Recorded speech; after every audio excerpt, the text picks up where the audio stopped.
Well, you can call me an animated dinosaur played by John Goodman because I'm back. Does anyone remember that movie?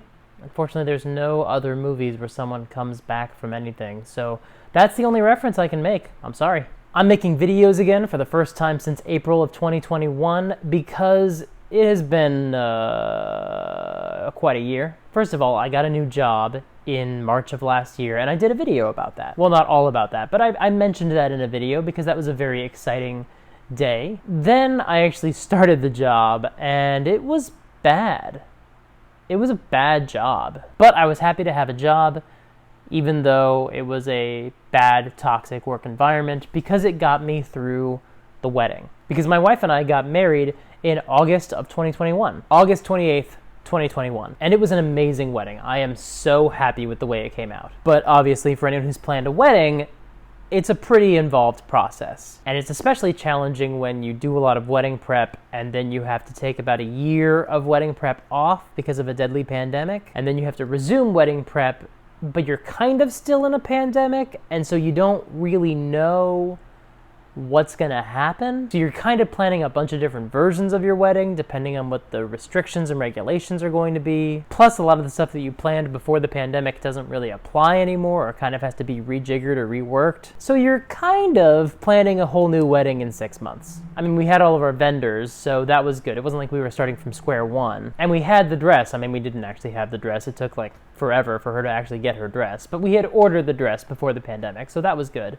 We got it like a year and a half after she ordered it or something crazy like that. So that was, unsurprisingly, an extremely stressful time in my life. The final result was fantastic. I mean, I guess it shouldn't be surprising. It was my wedding, so it had all the things that I think a wedding should have. Go figure. Plus, I knew everyone there. So if I didn't want to do an activity like dancing or the photo booth or whatever, I could talk to anyone and I would be able to because they were at my wedding. I've never had that experience at another wedding, obviously, because it was mine. But like, joking aside, it was an amazing day and I am so happy. And I am very happily married.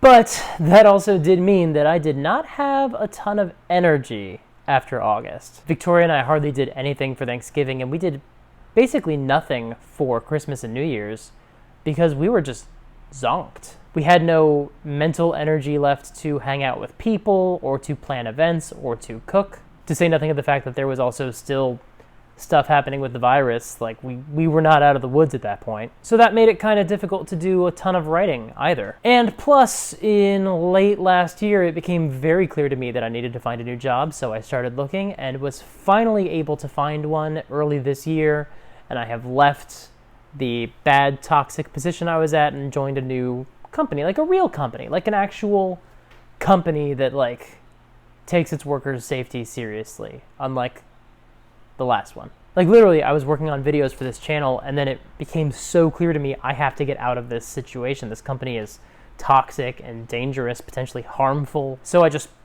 hit pause on all my writing, hit pause on all of my video making, and just waited until I was out of the woods. But even all of that doesn't really fully account for why I didn't make any videos, because there's a deeper reason. I didn't have to do any writing to make videos, so my AuthorTube channel wasn't about writing. See, I had focused a lot of my channel over the past couple of years on theory, discussing things like story structure and tropes and like my approach to writing. And I am proud of those videos. I mean, the production quality could be improved for just about all of them, but like the substance of those videos, I'm extremely proud of. But given the nature of those videos, I didn't actually have to do any writing to make them. I could make videos about my perspectives and my theories, but I didn't actually have to show my work. I didn't actually have to be writing anything. I mean, sure, I plan to do a writing vlog every month or two, but other than that, no video on my channel was closely tied to my progress as a writer. I'd actually mapped out a full year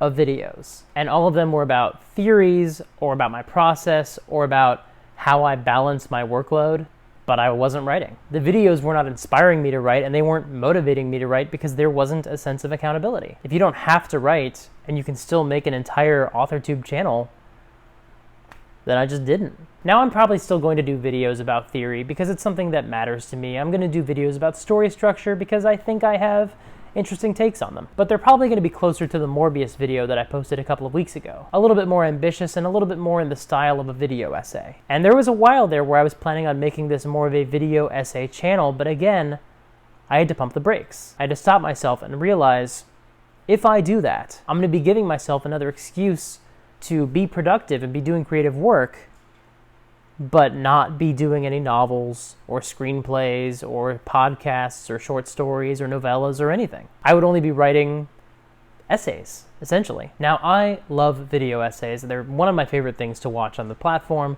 and I probably will make more of them. But if I dedicate myself to making my channel all about that, then I won't be motivated to do the writing that I am the most passionate about. There's a quote from Brandon Sanderson that sums it up really well for me, as he says, he doesn't do the things that he wants to do, he does the things that he wants to have done. Now, I would love to just spend my time making video essays, even though that process is also kind of stressful in its own way, but I want to have written novels and short stories and screenplays and whatever else. I want to have written fiction. So that's what I'm focusing myself on doing. Now, I'm still very proud of this channel, and I'm going to make more videos. Some of them will be theory, and some of those will be more in the style of video essays. I'm actually really excited about some of those. But I'm also going to make some videos that are going to force me to give updates on my own writing, because that, in theory, is what I'm doing here. So that is the future of this channel. You're going to get more videos like this, where I just sit down and talk to the camera. You're going to get some closer to the ones I've done in the past, where I'm sharing my perspective or my theories, but those will be presented in a more visually interesting way. And then you're going to have some vlogs, like a lot more vlogs. Because if I don't just do them every other month, like was my plan previously, if I have to have vlogs about my writing and about my process, then I think that's going to inspire me to write a lot more, because I will have and have forced myself to have accountability. So I hope that's all interesting to you, and if it is, subscribe. You know, the YouTube stuff. You know the YouTube stuff. I'm gonna have a new video every week. That is my plan going forward. So until next time, thank you so much for watching, and I love you, Victoria. John Wick, he says that he's back. I could have referenced John Wick at the beginning.